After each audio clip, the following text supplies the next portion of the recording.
আসসালামু আলাইকুম, welcome to Mukta's recipe. কেমন আছেন আমার প্রাণপ্রিয় ভিউয়ার্সরা?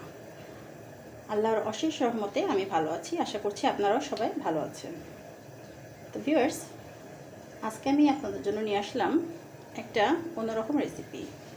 তা হচ্ছে হার্ড চিকেন।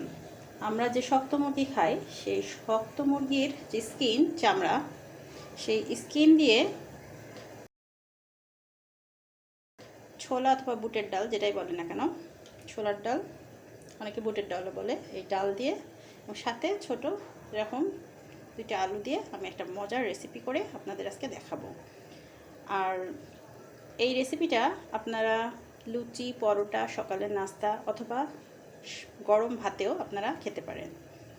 অসম্ভব মজার একটা টেস্টি রেসিপি। তো চলুন ভিউয়ার্স, কথা না বাড়িয়ে শুরু করা যাক আমার মূল রেসিপিটি। এই তো একটা প্রেশার কুকার বসিয়ে নিলাম। যেহেতু আমি হার্ড চিকেনের স্কিন রান্না করব, তাই এটা সেদ্ধ হতে দেরি হয়, টাইম লাগে। এই জন্য আমি প্রেশার কুকারে করবো। আর বুটের ডাল তো সেদ্ধ হতে টাইম লাগে, আমরা সবাই জানি। এখন আমি এখানে সয়াবিন তেল নিয়ে নিচ্ছি। এখন আমি এখানে নিয়ে নিচ্ছি তেজপাতা, এলাচ এবং দারচিনি।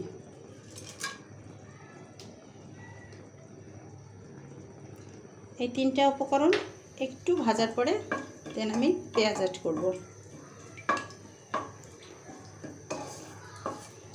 আর এলাচটা কিন্তু অবশ্যই একটু ফাটিয়ে দিতে হবে, যাতে ফ্লেভারটা খুব তাড়াতাড়ি ছড়িয়ে যায়।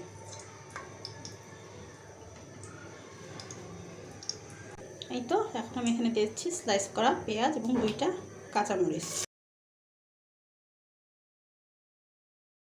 পেঁয়াজগুলো একটু ভেজে নেব। এই তো পেঁয়াজটা প্রায় ব্রাউন হয়ে এসছে। এখন আমি এখানে দিয়ে দেবো স্বাদ মতো লবণ। লবণটা আপনারা আপনাদের স্বাদ অনুযায়ী দেবেন। আমি এখানে 1 চা চামচ, আরও অল্প একটু 1.5 চা চামচের একটু কম দিলাম। এখন আমি এখানে অ্যাড করে দিব পেঁয়াজ বাটা, আদা বাটা, রসুন বাটা, জিরা বাটা। পেঁয়াজ বাটা রয়েছে এখানে 2.5 টেবিল চামচ, আদা বাটা রয়েছে 1.5 টেবিল চামচ, রসুন বাটাও 1.5 টেবিল চামচ, জিরা বাটা 1 টেবিল চামচ। সবগুলো এখানে দিয়ে দিলাম। মশলাটা যদি পুড়ে না যায়, এজন্য সামান্য একটু পানি অ্যাড করে দেব।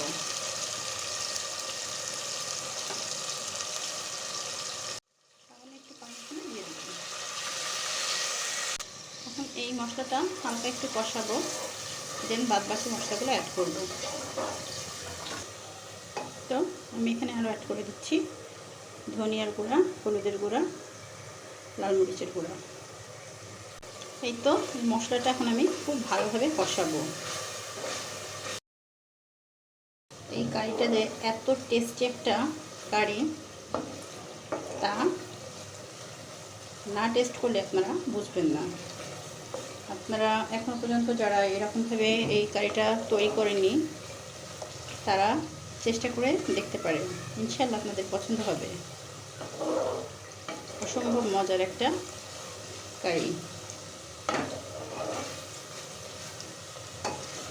মশলাটা আমি বেশ কিছুক্ষণ ধরে কষাবো। ফিরছি মশলাটা কষানোর পর। মশলাটা আমার খুব ভালোভাবে কষানো কমপ্লিট। একদম তেল ছেড়ে গেছে চারিদিক থেকে এবং কোনো কাঁচা গন্ধও নাই। এখন আমি এই ছোলার ডালটা অ্যাড করে দেবো। এটা আমি 2 ঘন্টা আগেই পানিতে ভিজিয়ে রেখেছিলাম, এর জন্য এটা কিন্তু একটু নরম হয়ে এসছে। এখন এগুলো আমি অ্যাড করে দিচ্ছি।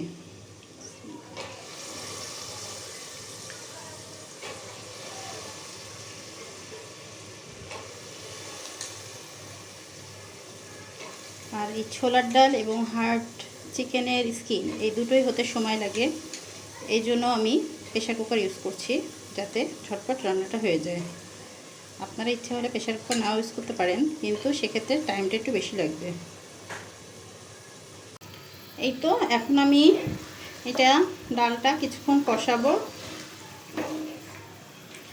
মশলা দিয়ে। মিডিয়াম হিটে ডালটা আমি কিছুক্ষণ কষিয়ে নেব।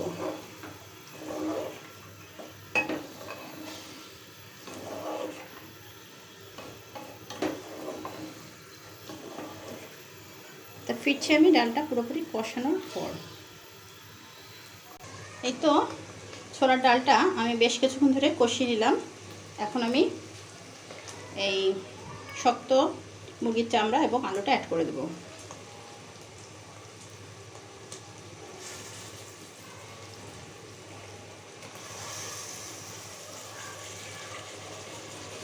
শক্ত মুরগির চামড়ার পরিষ্কার প্রসেসের আমি আর দেখালাম না, এটা তো সবাই জানে কম বেশি। তারপরেও লাস্টে কিন্তু আমি একটু চুলায় উপর ধরে পুড়িয়ে নিয়েছিলাম। এখন সবগুলো মিক্সড করে খুব ভালোভাবে আমি কিছুক্ষণ কষাবো।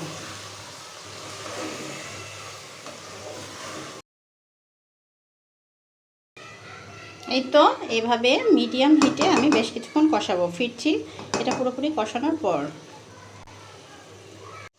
এই তো আমি বেশ অনেকক্ষণ ধরে এগুলো সব কষিয়ে নিলাম।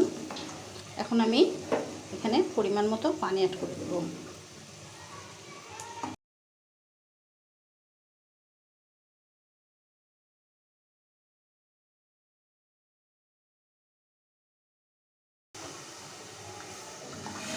ভালোভাবে নেড়েচেড়ে প্রেসার কুকারের মুখটা আমি বন্ধ করে দেবো এবং 5টা থেকে 6টা সিটি আমি দেবো। এক একটা প্রেসার কুকারের সিটি এক এক রকম, আমারটায় 5 থেকে 6টা লাগবে।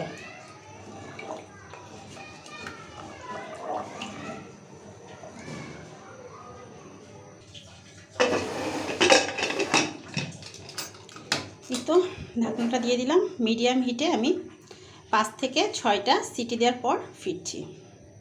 দেন আপনাদেরকে আমি পরিবেশন করে দেখাবো। এই তো আমি ফিরলাম পুরোপুরি কুক হয়ে যাওয়ার পর, এবং প্রেসার কুকারটা নর্মাল হতে একটু সময় লাগে, হিটটা পুরো বের হয়ে যাওয়ার পর। এই তো মাশাআল্লাহ, কালারটা দেখে বুঝতে পারছেন ভিউয়ার্স কতটা লোভনীয় হয়েছে। এখন আমি সবার শেষে উপর থেকে একটু ভাজা জিরা পাউডার এবং গরম মশলার পাউডার অ্যাড করে দিচ্ছি। এখন আপনাদেরকে আমি পরিবেশন করে দেখাচ্ছি। এই তো হয়ে গেল অসম্ভব মজার ছোলার ডাল দিয়ে হার্ড চিকেনের চামড়া বা স্কিন মজার একটা রেসিপি। তা ভিউয়ার্স, আজকে আমার রেসিপিটি আপনাদের কেমন লাগলো এটা অবশ্যই আপনারা আমাকে কমেন্ট করে জানাবেন। আর আজকের রেসিপিটি আপনাদের যদি ভালো লেগে থাকে তাহলে অবশ্যই একটি লাইক দিয়ে সাবস্ক্রাইব করে পাশে থাকবেন।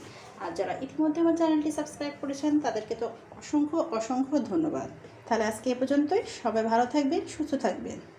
আবার দেখা হবে পরবর্তীতে নতুন কোনো রেসিপি নিয়ে। আল্লাহ হাফিজ।